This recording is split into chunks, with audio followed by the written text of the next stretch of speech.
the house of healing, property of peace, the Culbertsons, Holy Bible.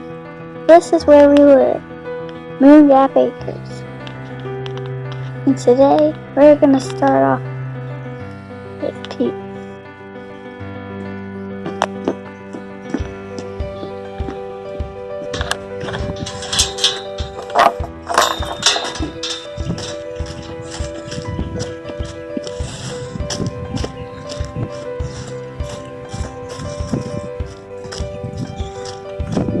Alright, we should go over to the pigs first.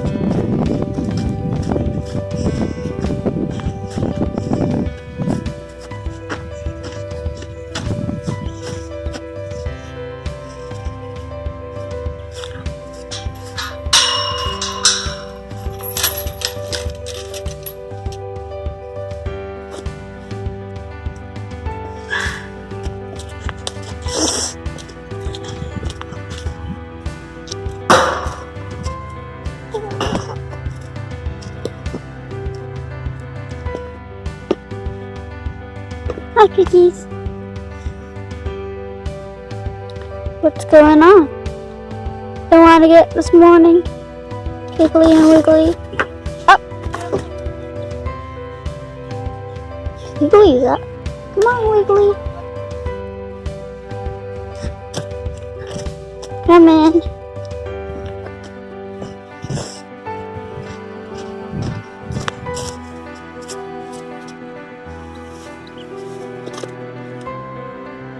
We're gonna go get some pig feed now.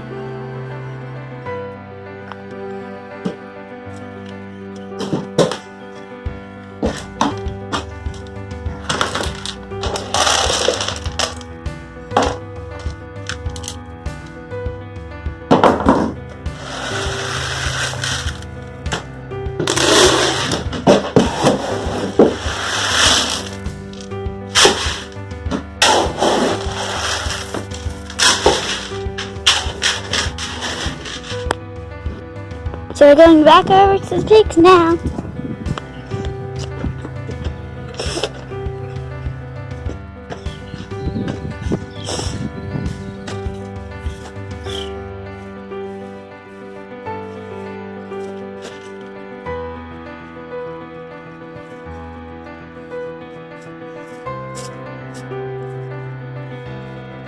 Oh, now Wiggly's up.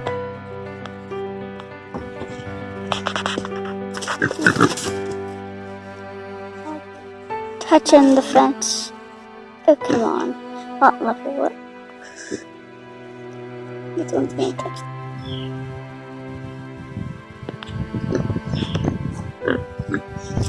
Okay, piggy.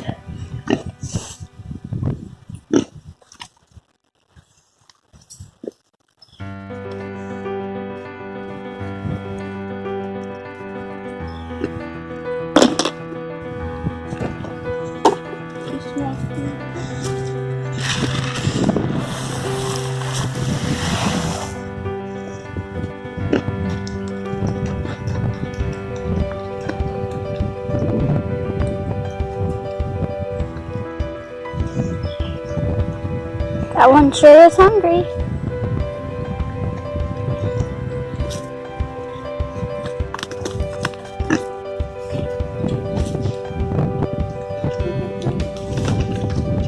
This one's over here too. I guess they don't want to share their feet today.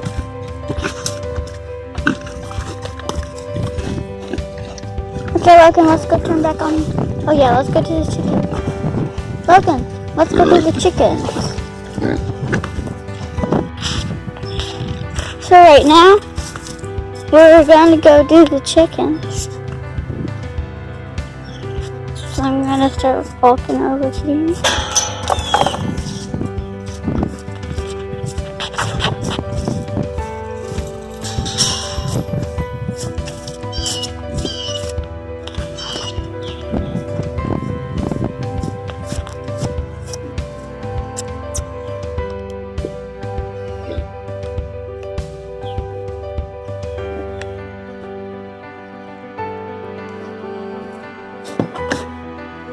Hi, Logan. Oh, come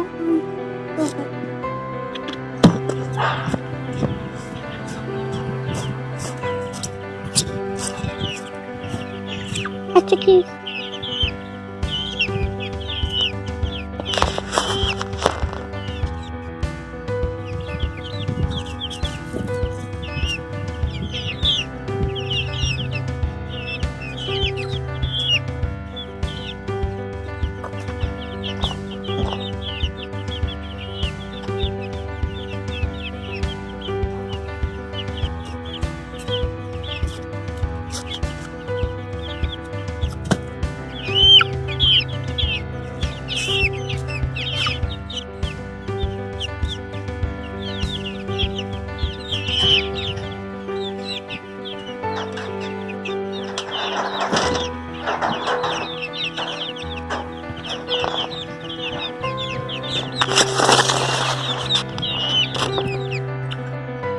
So guys, we just got the chickies out. They're all coming out.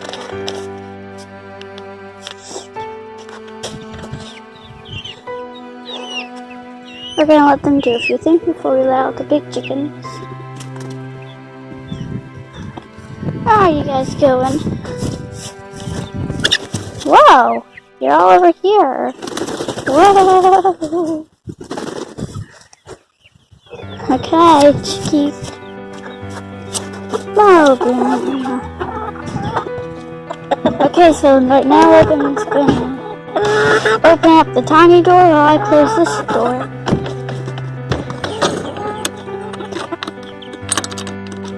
Done.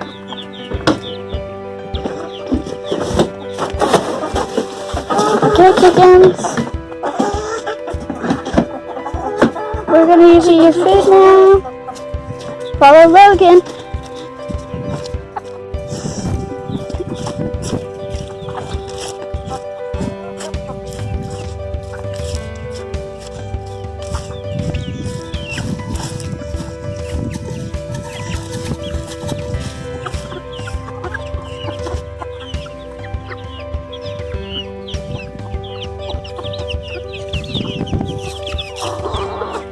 Hi, chickies.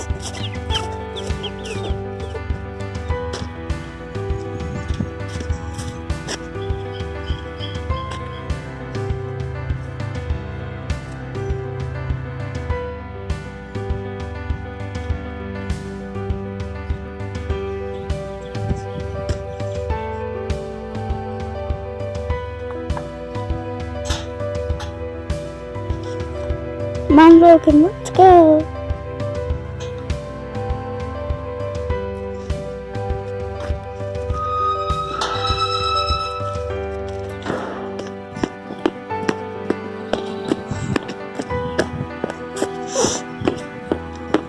And we're back. And that's it. That's what we did today. It's time to sit down. Nice comfy chickens. Hey, how's it going? It's been a while. So we're out here in the garden. We're weeding the garden. We go through and we pull them by hand, trying to get the roots up so that they can't keep spreading and grow so fast. Looks pretty nice in here, don't it? Look at that. Nice tall tomato plants, but here's the, more importantly, got some tomatoes growing. Just nice. Got some more blooms. Got some tomatoes on that side. And then the corn is going crazy over there. It's awesome. But here's the thing. I'm out here and I'm working and going through and start thinking about this YouTube channel. I was like, man, you don't know what you're doing. Man, you don't have the skills for this. You can't even talk right. You talk funny. And then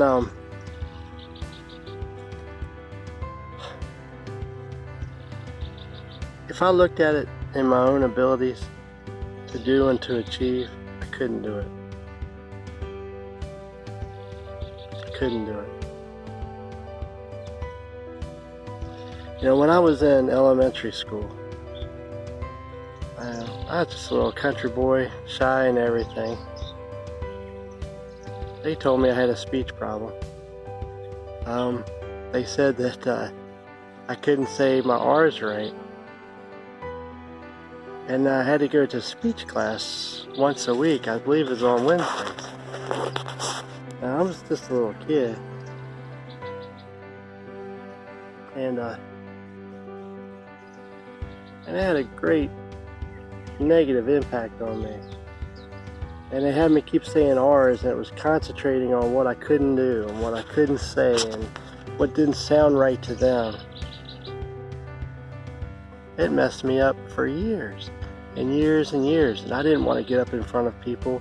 I would take zeros on my oral reports. See, even that, right there, when I said a word with the R in it, that's from all that junk from back in the past. That's what other people say. Let me talk to you about disability. You know when disability starts? Is when someone says you can't do something, or that you're limited. Other than that, you don't.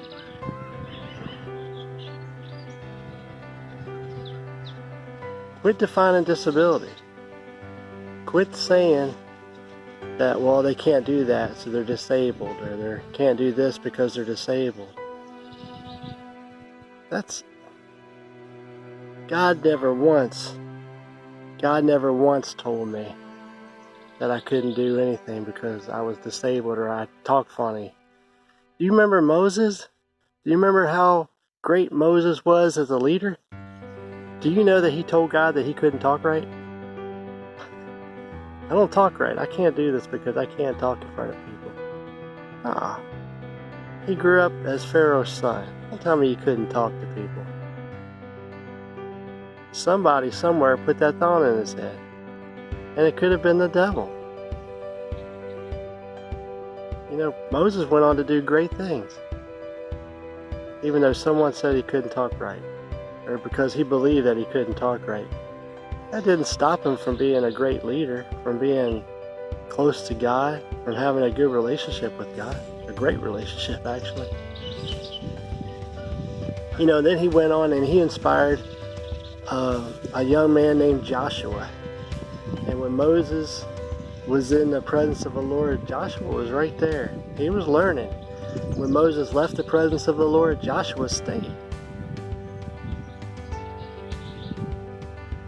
You know, don't let the enemy tell you can't do something.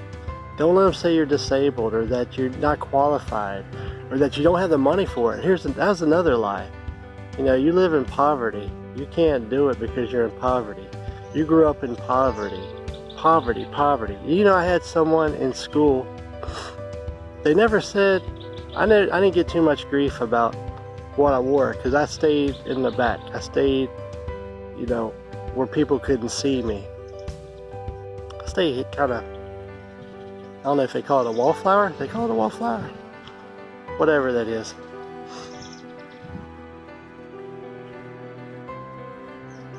But there was one time I actually went out and I was able to get a pair of Converse tennis shoes. Converse, man. And I was wearing the tracks, you know, from Kmart, I believe, and whatever the cheapest shoe was, and was it Pick and Pay, Payless, one of those. I think they're out of business now. But that was what we could afford. That's what I had on, and I went and got Converse. And like, man, people, nice shoes. It felt good. And then my next pair, I couldn't go back to Converse. I couldn't afford them, so it was Treks. And somebody came up to me, and pretty popular, nice guy, and he was always nice to me. But he was looking at the outside. He was looking at my clothes that I was wearing, and he said, "Man, what happened? You were doing so good with those shoes." That tripped me up too.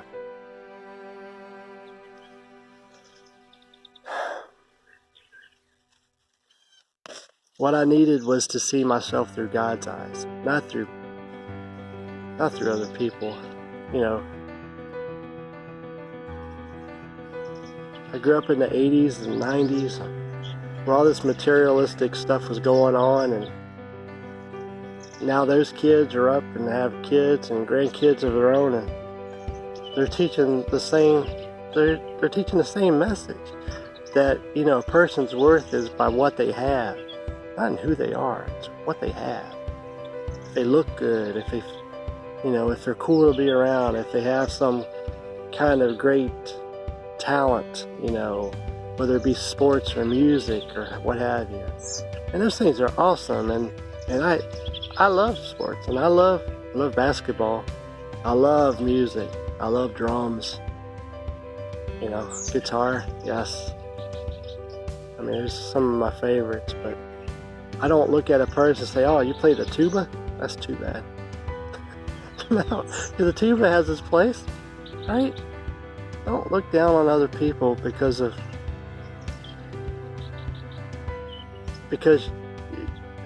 don't measure people. Stop measuring people. God never measured us. You gotta say, look, I'm gonna make this beautiful tomato right here. Gotta get on camera here. Look at them. Look at them growing so pretty. And they are better than these tomatoes over here. They're different types of tomato plants.